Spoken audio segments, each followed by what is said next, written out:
খালেদা জিয়াকে হিংসার বশবর্তী হয়ে ধরেছিল, তার জীবনটাই নষ্ট করে দিয়েছে। এক কাপড়ে 40 বছর একটা বাড়িতে ছিল এই বিধবা মেয়ে লোকটা, 3 বারের সাবেক প্রধানমন্ত্রী। তারে এক কাপড়ে বাড়ি থেকে হিংসা করে বের করে দিল, খালি রাগ, মানে রাগ রাগ করে, আর কিছু না। এতিমের টাকার এই দোহাই দেওয়া, কিসের এতিমের টাকা? যেই টাকা রেগেছিল আমার 7 গুণ বেশি টাকা হয়ে গেছে, আরো পুরস্কার দেওয়ার দরকার ছিল। অথচ এই মিথ্যা জিনিস তার উপরে চাপিয়ে পরবর্তীতে আবার মুখ খুলে বলে ফেলেছে যে আমি বের করে দেব, এটা আমার নিয়ত ছিল।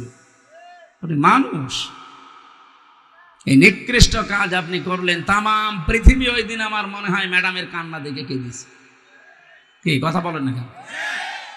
একটা মাজলুম পরিবার এই জিয়া পরিবারটা। এই জন্য ওনার নাম শুনলে মানুষ শহীদ জিয়া বলে। আমি মানে বেশি বলার জন্য বলছি তা না। কাবা শরীফ তাওয়াফ করার পর 16 সালে জেলে যাওয়ার আগে, আমি তো 20 সাল থেকে জেলে, এই 8-9 মাস বের হয়েছে। তো ওই সময় যখন আরাফাতের ময়দানে ছিলাম, পাশে মসজিদে নামিরা দেখলাম কাবার ইমাম খুতবা দিচ্ছে, শহীদ জিয়াউর রহমান, এই নামটা উচ্চারণ করি। উনি আরবিতে যে বলছিলেন, বাংলা হচ্ছে এইটা যে আল্লাহ এই যে লক্ষ লক্ষ মানুষের মাথার উপরে একটা নিম গাছ লাগিয়ে, নিম গাছ বলতে ওখানে সাজারত জিয়া বলা হয়, জিয়া ট্রি, এই শহীদ জিয়াউর রহমান উনি ওইটা লাগিয়েছিলেন। হাজার হাজার লক্ষ লক্ষ মানুষ ছায়া পায়। উনি আরবি এই কথাটা বলছিলেন, আল্লাহ যে লোকটার কারণে হাজারো মানুষ এই আরাফাতের ময়দানে, উত্তপ্ত ময়দান, 48, 50, 52 ডিগ্রি সেলসিয়াস চলে ওই সময়, মাটি পড়ে মনে হচ্ছে তামা হয়ে যাচ্ছে, পা রাখা যায় না। এই কঠিন মুহূর্তে যিনি ছায়ার ব্যবস্থা করলেন, আল্লাহ তুমি তাকে রহমতের ছায়া দিয়ে ঢেকে রেখো। ওই সময় বাংলাদেশের আমরা যারা হাজি, তারা শুধু আমিন বলি নাই, তামাম দুনিয়ার সব হাজি বলেছিল আল্লাহুম্মা আমিন। এই জন্য ওনার নামটা শুনলে দেখবেন কেউ শুধু জিয়া বলে না, নাম শুনলেই বলে শহীদ জিয়া। এই শব্দটা কি যার তার সামনে লাগে? বঙ্গবন্ধুকে তো মানুষ মেরে ফেলেছে, কই তার নামে তো কেউ বলে না শহীদ বঙ্গবন্ধু।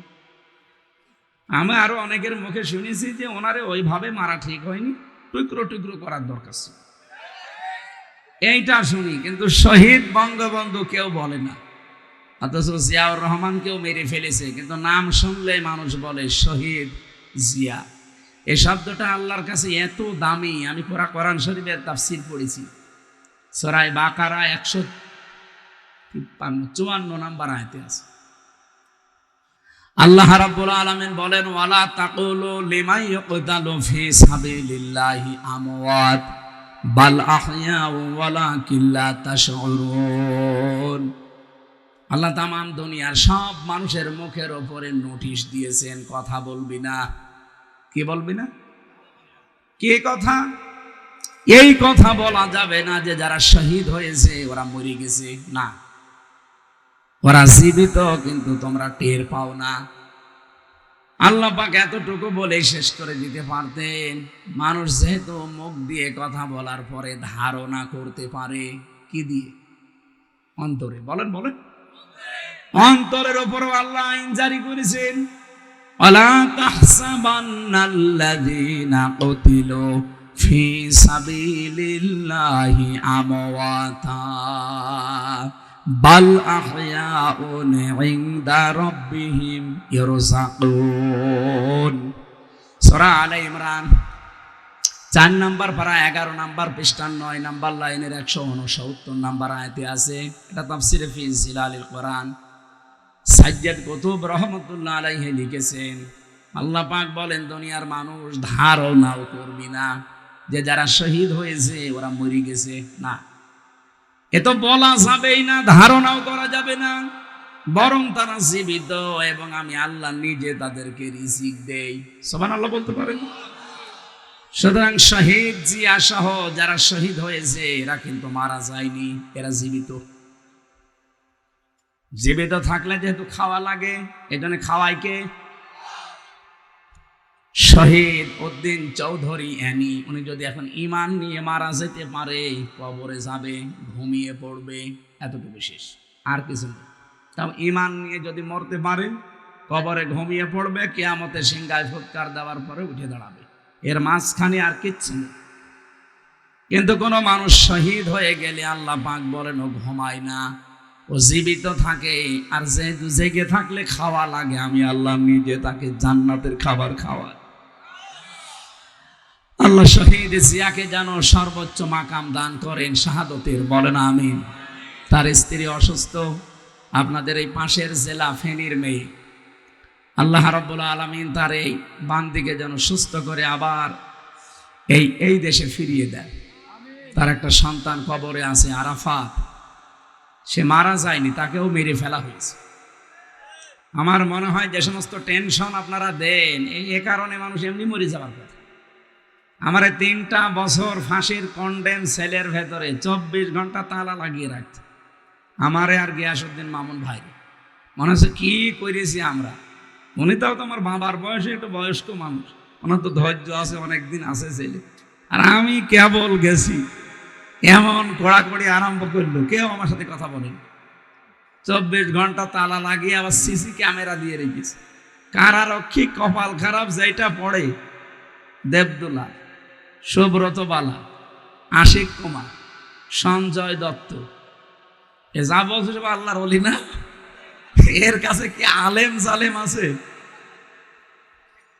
একদিন বললাম তো ভাই সবসময় খালি তালা লাগিয়ে রাখেন, একটা বই এনে দেন একটু পড়ি। ও আল্লাহ, বই এনে দিল বঙ্গবন্ধুর আত্মজীবনী। ও ছাতা পড়ে আমি করবো কি? ভালো বই আনবেন। পরের সপ্তাহে আর একজন দায়িত্ব পেয়েছে, ও এনে দিল বঙ্গবন্ধুর ছেলেবেলা। আর ভালো বই পান না, কি আনেন আপনি? আগামী সপ্তাহে লাইব্রেরি খুললে ভালো বই এনে দেব। হ্যাঁ, এনেছে বঙ্গবন্ধু চীন সফর। বই আপনি আর নিয়ে আসবেন। কি বই নিয়ে আসেন? আমার ফাঁসি চাই, এই বই নিয়ে আসতে পারেন? লেখকের নামও বলে দিচ্ছি, মতিয়ার রহমান মিন্টু। এই লোকের লেখা নিয়ে আনবেন। আমি মেজর ডালিম বলছি এই বই নিয়ে আনবেন। বলছে হুজুর ওই বই পড়তে নেই। পড়তে নেই, আপনি নিয়ে এসেছে। পরের সপ্তাহে একজন মুসলমান কারারক্ষী পেয়েছিলাম, আশরাফুল। ওর নামটা দেখে মনে হলো যাই কিছু আছে ভেতরে। বললাম যে ভাই আপনি তো অন্তত আমার ধর্মের দুটো তাফসিরে নিবে, সারাদিন তালাবদ্ধ। আমারে মামুনুল হককে এমন কঠিন করত, তাফসির আল্লাহর ইশারায় নিয়েও এসেছিল 2টা, তাফহিমুল কোরআন ফি জিলালিল কোরআন। পৃথিবীতে 42টার উপরে তাফসির আমি পেয়েছি, সবচাইতে বেশি ভালোবাসি এই 2টাকে, আর আল্লাহ মিলিয়েও দিয়েছে এই 2টা। সম্মানিত লক্ষ্মীপুরবাসী, আপনাদেরকে আমি যে মেসেজটা দিতে চাইলাম, শহীদ এই শব্দটা কিন্তু দামি শব্দ। কথা বলেন না কেন? একে যাকে তাকে আল্লাহ এ মর্যাদা দেয় না। শহীদ আরাফাত ওনাকে বলা যাবে, কারণ ওনাকে মেরে ফেলা হয়েছে। এমন টেনশনের ভেতরে রাখে, আপনি মরে যেতে বাধ্য হবে। এ মানুষ শক্ত মানুষ বলে বেশি আছে। বহু মানুষকে আমি দেখেছি মরে বের হয়ে চলে যেতে, টেনশনে মানুষ মরে যায়। এই জন্য আরাফাত ভাইকে আল্লাহ যেন কবরে মাফ করে দেন। জনাব তারেক জিয়া সাহেবকে আল্লাহ রাব্বুল আলামিন আবার আমাদের মাঝে যেন ফিরিয়ে দেন। আমি 3টা বছরে একটা মানুষের সাথে ছিলাম, মিয়া নুরুদ্দিন অপু ভাইয়ের অনেক উপকার পেয়েছি জেলখানার ভেতরে। মন থেকে মুসাফির অবস্থায় এখন অসুস্থ আছি, তারপরও দোয়া করছি মানুষটার জন্যে, আল্লাহ তাকে যেন দুনিয়া আখিরাতে কল্যাণ দান করে। আরো জোরে বলেন আমিন। আমি যতদিন দুনিয়ায় থাকবো অপু ভাইয়ের জন্য মন থেকে আমি দোয়া করব। তার কাছে আমি ঋণী, বহু কিছু পেয়েছি জেলখানায় তার কাছ থেকে, কারণ ভেতরে কেউ কারো না, খুব কঠিন অবস্থা। ওটা আলাদা একটা জগৎ, না গেলে আপনি বুঝবেন। কঠিন একটা জায়গা, একটু যদি কেউ উপকার করে মনে হয় যে সে আমার বাবার চাইতেও বেশি কাজ করবে। অপু ভাই এরকম কিছু করেছিলেন, এখনো যোগাযোগ আমার সাথে প্রায় মাঝে মাঝে করে।